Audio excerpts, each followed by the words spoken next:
তার এই চাকা বরাবর থাকার কারণ মাঝে মাঝে আমি একবার বিপদে পড়ছিলাম। এরকম পরিবেশে থাকলে ট্রাকের পিছন দিয়ে কুকুর মারা গেছে, রাস্তায় পড়ে আছে, সে মাঝখান দিয়ে আনছে, আমি কিন্তু খেয়াল করিনি। আসসালামু আলাইকুম। আজকের দিনটা প্রচুর গরম প্লাস রোদ পড়েছে। শুক্রবার দিন।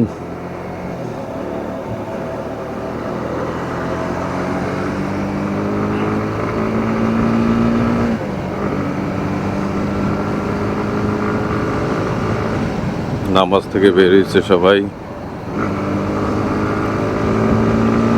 তো সত্য কথা বলতে ডেইলি ব্লগ হিসাবে বের হয়েছি, কোনো উদ্দেশ্য নাই,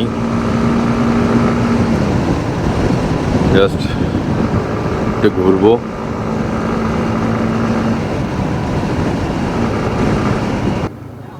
মুক্তাগাছা শহরের ভিতরে, এটা নেত্রকোনা, এই জায়গাও জ্যাম। এটা হলো মুক্তাগাছা রোড। এই জায়গাটা সবসময় অটো, সিএনজি, বাস লেখা আছে মুক্তাগাছা মধুপুর 50 কিলো মধুপুর। সত্য কথা বলতে মন চাচ্ছিল মধুপুর যাওয়ার। মধুপুরের রোডটা অনেক সুন্দর।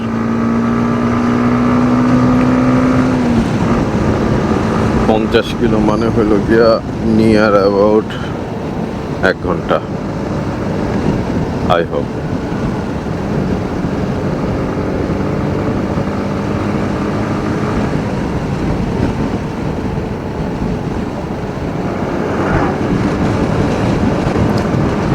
সত্য কথা বলতে মূল উদ্দেশ্য হলো গিয়ে আমার অ্যাকচুয়ালি এরকম পরিবেশে বাইক চালিয়ে ভালো লাগে, কারণ এই সময়টা পরিবেশটা অনেক সুন্দর থাকে। গতকালকে রাতে বৃষ্টি হয়েছে, গাছেটাতে যত ময়লা ছিল সবগুলো ময়লা পড়ে গেছে। এই জন্য প্রত্যেকটা গাছ খেয়াল করে দেখেন সবুজ লাগতেছে। সামনে দেখতে পাচ্ছেন কিনা জানি না, ময়মনসিংহ সেনানিবাস। আমার পরিচিত এক বড় ভাই আছেন, ব্রিগেডিয়ার জেনারেল কমান্ডার হিসেবে আছেন। সো আমি একবার গিয়েছিলাম। ওনারা এত বিজি থাকে আসলে অ্যাকচুয়ালি বলা ঠিক না। বেশিরভাগই আমি চেষ্টা করি তাকে ফোন না দেওয়ার জন্য, 3 জন বা হেলমেট ছাড়া।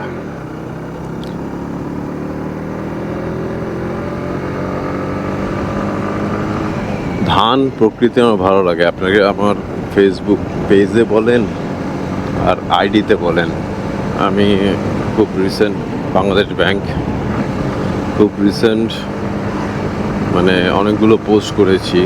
বেশিরভাগই পোস্ট করেছি হলো প্রকৃতির।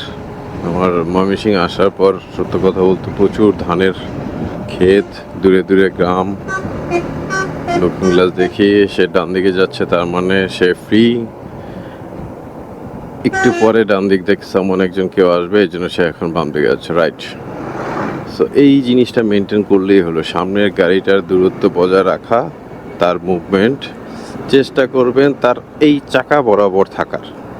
কারণ মাঝে মাঝে আমি একবার বিপদে পড়ছিলাম। এরকম পরিবেশে থাকলে ট্রাকের পিছন দিয়ে কুকুর মারা গেছে, রাস্তায় পড়ে আছে, সে মাঝখান দিয়ে আনছে, আমি কিন্তু খেয়াল করিনি। সো এইসব জায়গায় একটু খেয়াল করা উচিত। এখন ফ্রি আছে, যাওয়া যায়। আমার কাছে মনে হয়নি আমি এত দূর আসতে পারবো। শুকর আলহামদুলিল্লাহ, আমি আল্লাহর কাছে অনেক ধন্যবাদ জানাই। তবে আমারও কিছু ভুল আছে, প্রত্যেকটা মানুষেরই ভুল আছে জীবনের। ভুলগুলো আসলে মাঝে মাঝে শেয়ার করতে মন চায়, কিন্তু অ্যাকচুয়ালি আমাদের মেন্টালিটি এমন যে আমি এক চিন্তা ভাবনায় শেয়ার করব, বাট আরেকজন বলবে যে অন্যভাবে।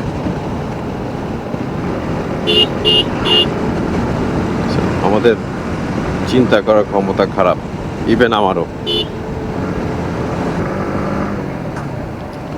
আমার কিছু কিছু বাসওয়ালাদের প্রতি এমন মন খারাপ হয়, এত অভদ্র তারা। মানে লজিকটা বোঝার চেষ্টা করেন। সে তার স্বার্থের কারণে তার প্যাসেঞ্জার ওঠানোর কারণে সে বাস ডেফিনেটলি লোকেশন ওয়াইজ দাঁড়াবে, স্ট্যান্ড ওয়াইজ দাঁড়াবে।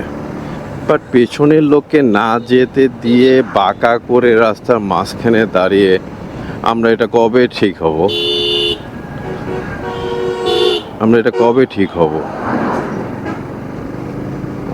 আমার আমি ডেফিনেটলি সবার এটা বিরক্ত লাগে। এই যে রিসেন্ট ফেসবুকে দেখতেছে অটো সিএনজি মেইন রোড থেকে সরাও, বয়কট।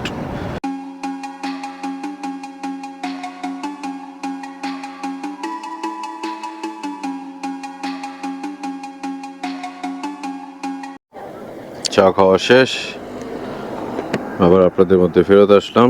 রাস্তায় কাদা ভরা, মোবাইলে ভিডিওটা অন করলাম,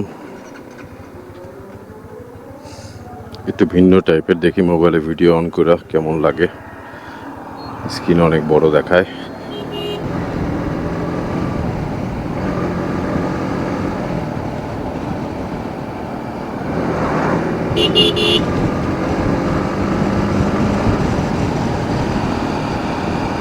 সামনে বাঘ, সাবধানে।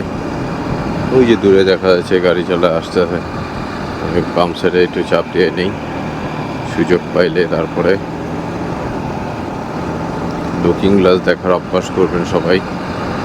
লুকিং গ্লাসটা আপনার জন্য অনেক উপকারী। একবার যদি অভ্যস্ততা এসে পড়ে তাহলে দেখবেন যে কনফিডেন্স আরও বেড়ে যাবে বাইক চালানোর।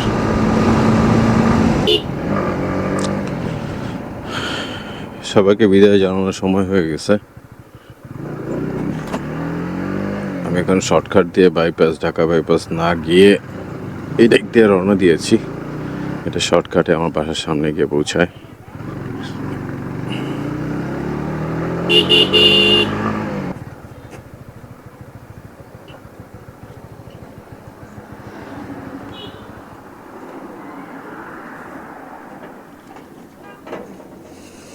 ভালো থাকবেন সবাই। ডেইলি ব্লগিংয়ে স্বাগতম। চেষ্টা করবো সবসময় করার। ধন্যবাদ সবাইকে।